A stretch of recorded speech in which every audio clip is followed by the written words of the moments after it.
Hello chess fans, this is Rick from Chess to Impress.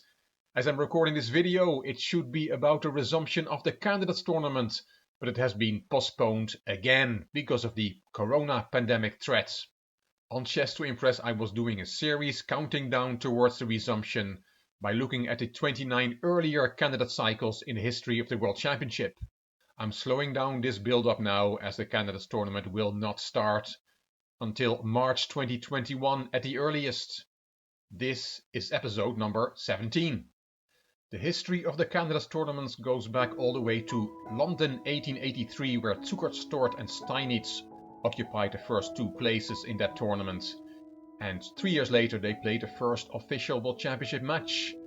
Steinitz gained a rematch against world champion Lasker in the St. Petersburg tournament in 1895-1896. Paul Keres from Estonia won the tournament in the Netherlands 1938 to qualify for a match against world champion Aljechin, but he never got a match because of World War II interfering. The first official Candidates tournament was held in Budapest and Moscow in 1950 and David Bronstein was the winner. Vasily Smyslov won two candidate cycles, Zurich 1953 and Amsterdam 1956. Misha Tal was the next challenger for world champion Botvinnik, and Tigran Petrosyan won the Candidates tournament on Curaçao 1962, the year after he beat world champion Botvinnik to become world champion.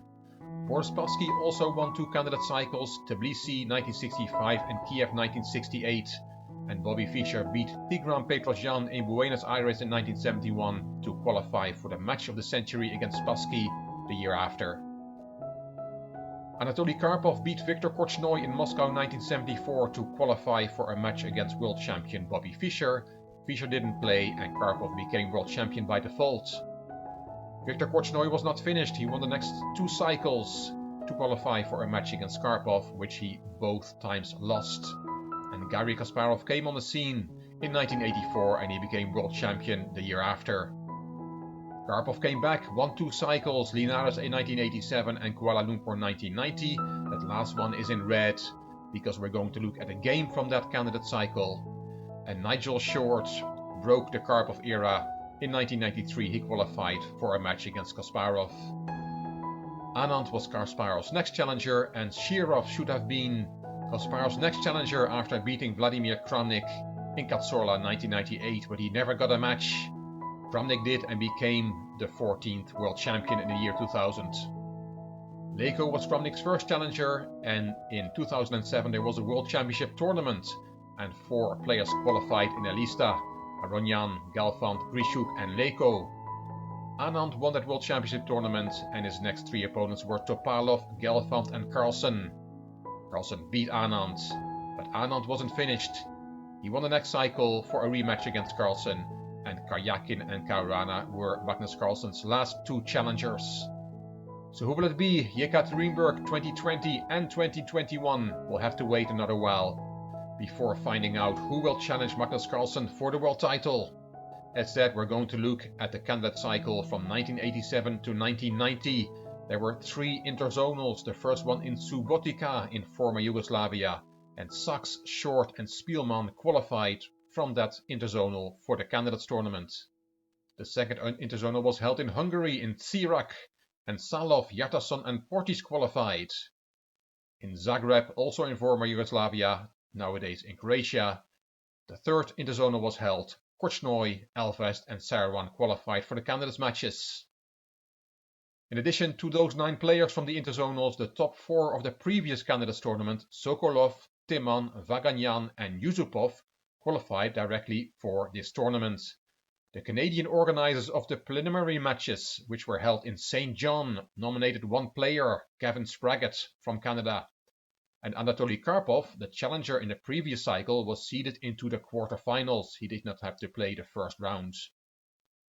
And this is the bracket. The last 16, Portis beat Vaganyan, Timman beat Salov, Spielman beat Sarawan, Short beat Sachs, Yusupov beat Elvest. Spraggett surprisingly beat Andrei Sokolov, who played the challenger match in the previous cycle. And also surprisingly, Yartason beat Korchnoi. In the quarterfinals, Timman overcame Portis, Spielman surprisingly beat Short, Yusupov beat Spraggett in a tiebreak, and Karpov beat Yartason convincingly. In the semi-finals held in London in October 1989, Timman beat Spielman and Karpov beat Yusupov. The final was held in Malaysia in March 1990 and Karpov easily overcame Jan Timman. I am originally from the Netherlands and I remember vividly the chess fever that was going around in the Netherlands in March 1990 when Timman was playing Karpov. And there was great disappointment that Timman was not able to make a big fight of it. In this video we're going to look at game 1 from that match. It is the 8th of March 1990. White is Jan Timman, black is Anatoly Karpov. Timman had a rating of 2680 at the time. Karpov had 50 points more, 2730. And Timman opened with the e-pawn. e5, knight f3, knight c6, bishop b5, a6. We have a Ruy Lopez in this first game of the match. Let's put the opening moves on the board. Bishop a4, knight f6, Timman castled, bishop e7, rook e1, Karpov kicked the bishop, bishop went back, d6, c3 with the idea of playing d4, castling from Karpov, h3, bishop b7, and there goes that d-pawn, rook e8, and now we have a well-known draw, if white wants it, with knight g5, with a double attack on the f7 pawn, so the rook has to go back, the knight can go back, and then rook e8, knight g5, and we have a move repetition. But that's not the way to play in the candidates final, so after rook e8, Timman played knight b to d2. Bishop f8, and here the move a4 was played. For this video I'm taking the comments from international master Manuel Bosboom in his analysis of this game in the matchbook. And Bosboom says that a3 is the alternative, a4 is sharper, but Timman has more experience with a3. So a4 must have come as a slight surprise for Karpov. He played h6, bishop back to c2, Karpov took in the center, c takes, and knight b4. Hitting that bishop, Timman does not want to part with the bishop pair and played bishop b1. And here c5 is the main move in this position, but it is more wild than the move played in the game, explains Bosboom. In the game, Karpov took on a4, did not play c7, c5. Timman recaptured with the rook. a5, protecting the knight. Rook back to a3, rook a6, and now knight h4. And Bosboom writes, not only is this not a very good move, it's also not a good idea to come up with a novelty at the board, instead of studying it during home preparation, in a variation that's very familiar to Karpov. Karpov knew this position because knight h2 had been played instead in the Yartason-Karpov match in Seattle in 1989, the year before this match was played, which was the quarterfinals of the World Championship cycle, as we just saw from that bracket. So Karpov had had his position on the board a year earlier. Knight h2 was played by Yartason then, but Timman played knight h4. Not a very good novelty. Karpov took on e4, taking a pawn with a discovered attack on the knight. Black wins a pawn in many variations. Here, bishop takes e4 can be played, and then d5, bishop back to e1, rook takes check, queen takes, and queen takes h4, and black has indeed won a pawn. In the game, Timman took on e4 with the knight instead of with the bishop. Knight takes e4. Bishop takes, and now it's an important moment. Don't take on h4 straight away. Black has won a pawn, but there is a combination for white. Do you see it? How does white now win material? Karpov had seen this. He did not take on h4 because of bishop h7 check, king takes, and then the rook on e8 is unprotected, and white has won an exchange. So let's go back. After bishop takes e4, it is not good to take that knight. Karpov saw that and played d5 first. And that's the point of the combination. A very nice in-between move. Two white pieces are now hanging, and you can only save one at a time.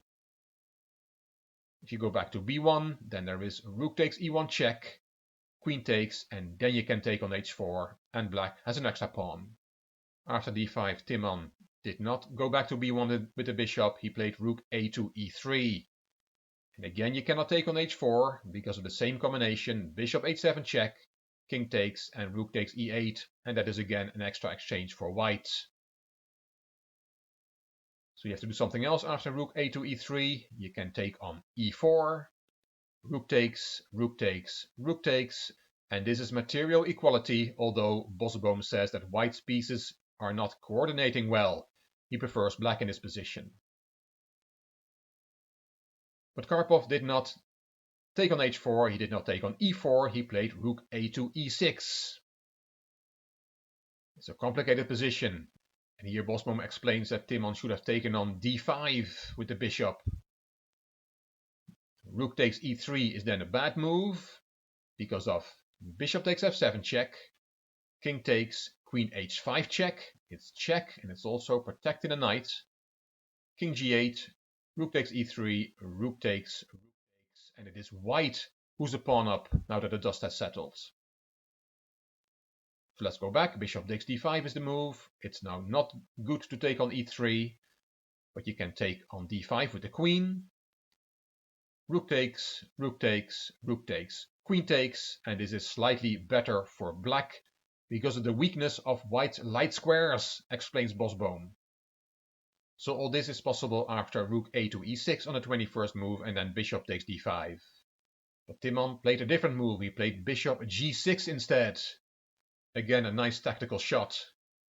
You cannot take on e3 because we have that bishop takes f7 tactic again that we saw in a previous variation. And also f takes g6 is not possible because then the rook will be hanging.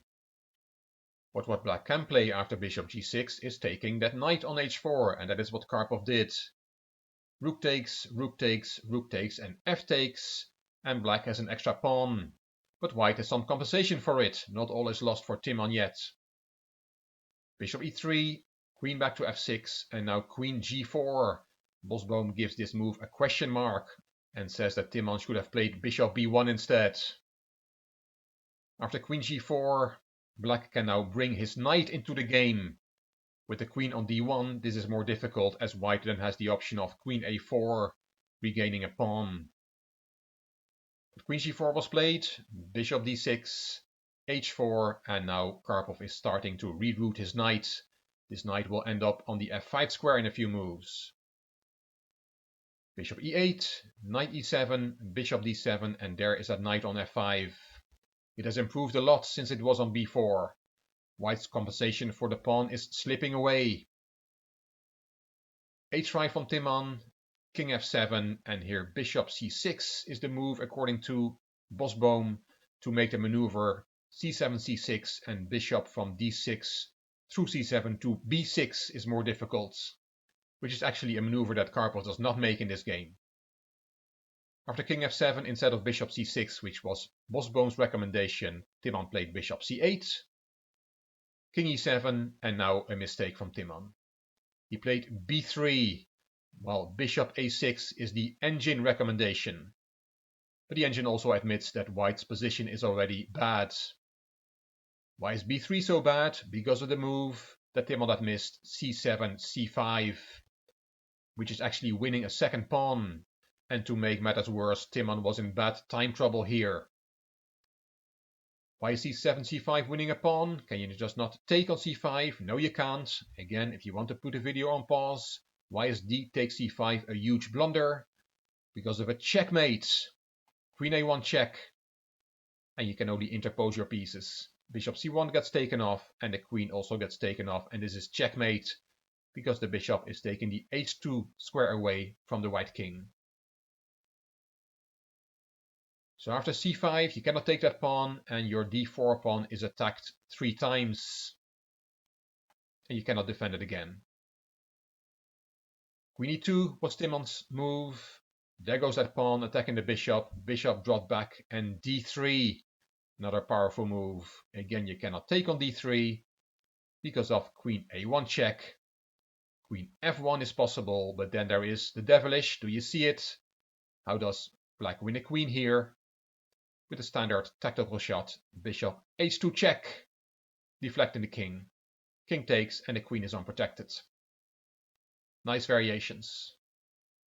So after d3, the pawn cannot be taken. Timman saw that in time trouble and played queen d1. White's pieces are being pushed back. Queen h4 from Karpov, threatening queen h2 check and then checkmate on h1. h2 is also covered by the bishop. So g3 was played by Timman, but it was his last move because after knight takes g3, Timman resigned on move 36. Even before the time control, he had to resign the first game with the white pieces. A terrible start of this challenger match for the Dutchman. Why did he resign? If you take on g3, there is queen takes check. And if you go to h1, there is queen h2 checkmate. And if you go to f1 instead, there is queen h3 check, king f2, bishop c5 check, bishop e3, bishop takes check, king e1, and mate on h1, refuting Timman's idea of knight h4 just after the opening. A great start for Karpov, winning the first match game with the black pieces. He went on to win the match easily by 6.5 to 2.5, and thus he qualified for a 5th match against Kasparov.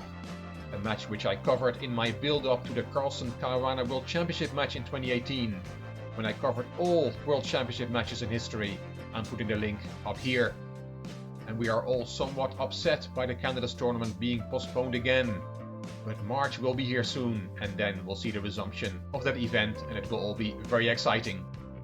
I hope you enjoyed this video. If you did, please give it a thumbs up, please subscribe to the Chess to Impress channel, and please leave a comment. I will read them all and I will reply to them all. If you liked the video, it would be great if you could share it on social media by clicking the share button on YouTube. You can find me on Instagram, on Twitter and on Facebook. This is Rick for Chess to Impress. Thank you for watching.